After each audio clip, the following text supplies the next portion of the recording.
नमस्कार। आकाशवाणी जयपुर अजमेर से प्रस्तुत है प्रादेशिक समाचार।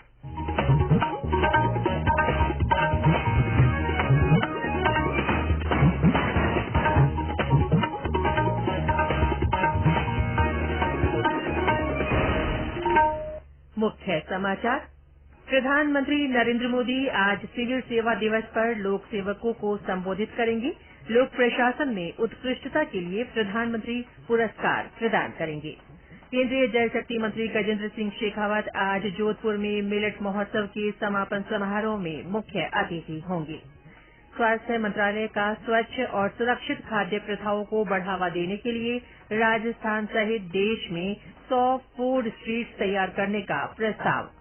और जयपुर में राम प्रसाद आत्महत्या मामले में पूर्व उप मुख्यमंत्री सचिन पायलट ने मृतक के परिजनों से मुलाकात की, दोषियों पर कार्रवाई की मांग की।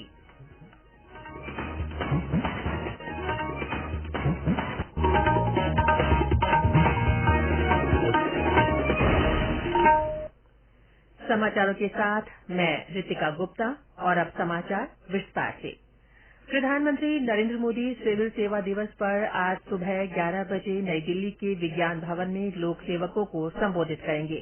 श्री मोदी ने राष्ट्र को उन्नत बनाने में लोक सेवकों की महत्वपूर्ण भूमिका की लगातार प्रशंसा की है।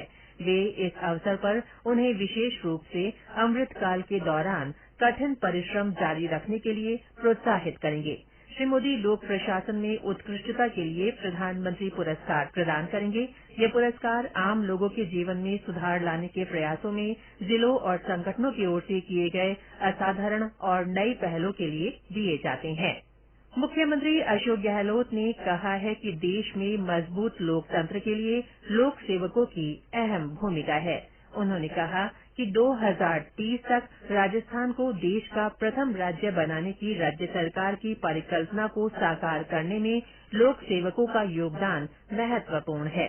श्री गहलोत कल जयपुर में सिविल सेवा दिवस के उपलक्ष्य में प्रतिबद्ध प्रशासन राज्य में सुशासन की थीम पर आयोजित समारोह को संबोधित कर रहे थे। जोधपुर में 2 दिवसीय मोटा अनाज महोत्सव और प्रदर्शनी आज संपन्न होगी। केंद्रीय जल शक्ति मंत्री गजेंद्र सिंह शेखावत समारोह के मुख्य अतिथि होंगे। खाद्य और प्रसंस्करण तथा जल शक्ति मंत्रालय में राज्य मंत्री प्रहलाद सिंह पटेल और कृषि तथा किसान कल्याण राज्य मंत्री कैलाश चौधरी विशेष अतिथि के रूप में मौजूद रहेंगे। हमारे संवाददाता ने बताया कि महोत्सव के पहले दिन कल बाजरा सम्मेलन आयोजित किया गया। जोधपुर के काजरी परिसर में चल रहे महोत्सव के पहले दिन कल बाजरा सम्मेलन आयोजित किया गया। इसमें किसानों, उद्यमियों और स्वयं सहायता समूहों को प्रोत्साहित करने के लिए विभिन्न योजनाओं की जानकारी दी गई। महोत्सव के अंतिम दिन आज श्री अन्न के उत्पादन को बढ़ावा देने और उपभोक्ताओं में इसके उपयोग को बढ़ावा देने पर चर्चा होगी। विदेशों में श्री अन्न और इसके उत्पाद को बढ़ावा दिए जाने पर भी चर्चा की जाएगी। प्रदर्शनी प्रतियोगिताओं के विजेताओं को पुरस्कार भी प्रदान किए जाएंगे। राम खिलाड़ी मीणा, आकाशवाणी समाचार, जयपुर। महिला और बाल विकास मंत्रालय की ओर से मनाए जा रहे पोषण पखवाड़े के उपलक्ष्य में आज करौली में कई कार्यक्रम आयोजित किए जा रहे हैं। हमारे संवाददाता ने बताया कि इस वर्ष पोषण पखवाड़ा का केंद्र बिंदु कुपोषण को दूर करने के लिए श्री अन्न यानी मोटे अनाज को लोकप्रिय बनाना है। करौली जिला मुख्यालय पर पोषण रैली के अलावा कार्यशाला का आयोजन कर पोषण पखवाड़े से संबंधित जानकारियां दी जाएंगी। इसके अलावा मोटे अनाज आधारित खाद्य पदार्थों को पोषण से जोड़ने, घर घर तक पहुंचने, आहार परामर्श शिविर आदि के आयोजन के माध्यम से पोषण कल्याण के लिए मोटे अनाज को बढ़ावा देकर इन्हें लोकप्रिय बनाने का प्रयास किया जा रहा है। महिला और बाल विकास विभाग की उपनिदेशक सुशीला देवी ने बताया कि पंचायत समिति सभागार में मोटा अनाज और पोषण संबंधित जानकारी पीरामल फाउंडेशन एवं जिला समन्वयक ANM द्वारा प्रशिक्षण दिया जाएगा। इसके अलावा आंगनबाड़ी केंद्रों पर पोषण रैली, प्रभात फेरी, माता समूह के साथ बैठक, गृह भ्रमण, हैंड वॉशिंग के साथ साथ एनीमिया कैंप आदि गतिविधियां आयोजित की जा रही हैं। पार्थिव शर्मा, आकाशवाणी समाचार, करौली। स्वास्थ्य मंत्रालय ने स्वच्छ और सुरक्षित भोजन प्रथाओं को बढ़ावा देने के उद्देश्य से राज्यों और केंद्र शासित प्रदेशों से देश भर के 100 जिलों में 100 फूड स्ट्रीट विकसित करने का अनुरोध किया है। इसके तहत राजस्थान में भी 4 फूड स्ट्रीट विकसित किए जाने हैं। एक पायलट परियोजना के रूप में ये पहल की जा रही है। इस परियोजना का उद्देश्य खाद्य व्यवसाय से जुड़े समुदाय के बीच सुरक्षित और स्वस्थ भोजन प्रथाओं को प्रोत्साहित करना है। ये पहल राष्ट्रीय स्वास्थ्य मिशन के माध्यम से आवासन और शहरी मामलों के मंत्रालय के साथ मिलकर की जाएगी। इस उद्देश्य के लिए प्रत्येक जिले को 1 करोड़ रुपए की वित्तीय सहायता दी जाएगी। ये समाचार आकाशवाणी जयपुर अजमेर से प्रसारित किए जा रहे हैं। जयपुर में रामप्रसाद मीणा आत्महत्या मामले में कल शाम पूर्व उप मुख्यमंत्री सचिन पायलट ने मृतक के परिजनों से मुलाकात की। श्री पायलट ने मृतक के घर जाकर परिजनों को सांत्वना देते हुए कहा कि सब लोग इस दुख की घड़ी में उनके साथ है। श्री पायलट ने मामले में दोषियों पर कार्रवाई की मांग की है। उन्होंने पत्रकारों से बातचीत में कहा कि गरीब परिवार को न्याय मिलना चाहिए। श्री पायलट ने कहा कि पुलिस पर किसी तरह का कोई दबाव नहीं होना चाहिए और पुलिस को निष्पक्ष होकर कार्रवाई करनी चाहिए। इस बीच आत्महत्या मामले में एफआईआर में नामजद आरोपियों में से कल पुलिस ने 3 आरोपियों को पकड़ लिया है। मृतक के परिजन रामप्रसाद के पोस्टमार्टम के लिए राजी हो गए हैं। आरोप है कि मंत्री महेश जोशी सहित कई लोग मृतक को मकान बनाने में अड़चन पैदा कर रहे थे। स्पेशल ऑपरेशन ग्रुप एसओजी ने वरिष्ठ अध्यापक प्रतियोगी परीक्षा 2022 में पेपर लीक मामले में गिरफ्तार आरोपित आरपीएससी सदस्य बाबूलाल कटारा के डूंगरपुर स्थित निवास से इस प्रकरण से संबंधित 51,20,000 रुपए नकद और 541 ग्राम सोने के आभूषण जब्त किए हैं। एसओजी ने इस मामले में जालोर के बागोड़ा निवासी प्रकाश चंद उर्फ प्रकाश भैराणी को गिरफ्तार किया है। जांच पड़ताल में सामने आया कि आरोपित ने रीट परीक्षा का प्रश्न पत्र प्राप्त कर अन्य अभ्यर्थियों को पढ़ाया था। आरोपित से पूछताछ की जा रही है। आकाशवाणी के लोकप्रिय कार्यक्रम मन की बात की 100वीं कड़ी 30 अप्रैल को प्रसारित होगी। इस उपलक्ष्य में आकाशवाणी इस विशेष कार्यक्रम से प्रधानमंत्री नरेंद्र मोदी के कुछ चुनिंदा संबोधनों को प्रस्तुत कर रहा है।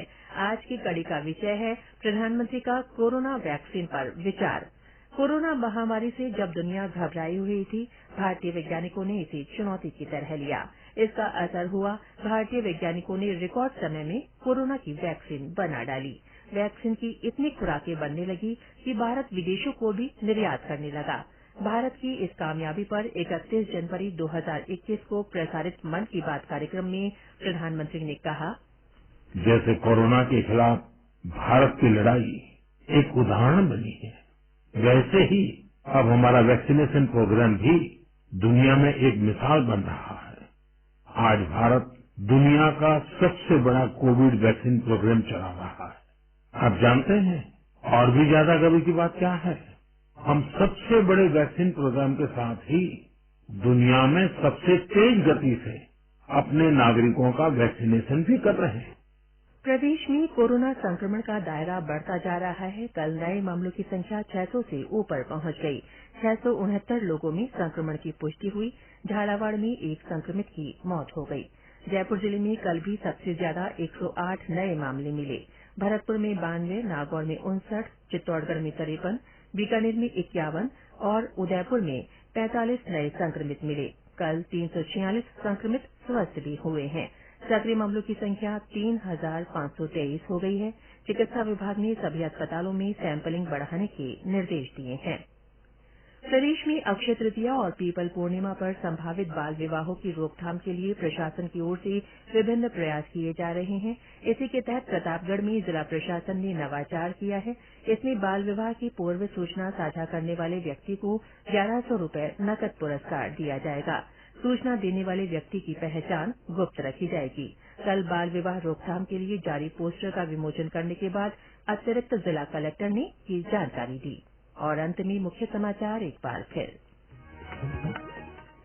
प्रधानमंत्री आज सिविल सेवा दिवस पर लोक सेवकों को संबोधित करेंगे। श्री मोदी लोक प्रशासन में उत्कृष्टता के लिए प्रधानमंत्री पुरस्कार प्रदान करेंगे। केंद्रीय जल शक्ति मंत्री गजेंद्र सिंह शेखावत आज जोधपुर में मेरठ महोत्सव के समापन समारोह में मुख्य अतिथि होंगे।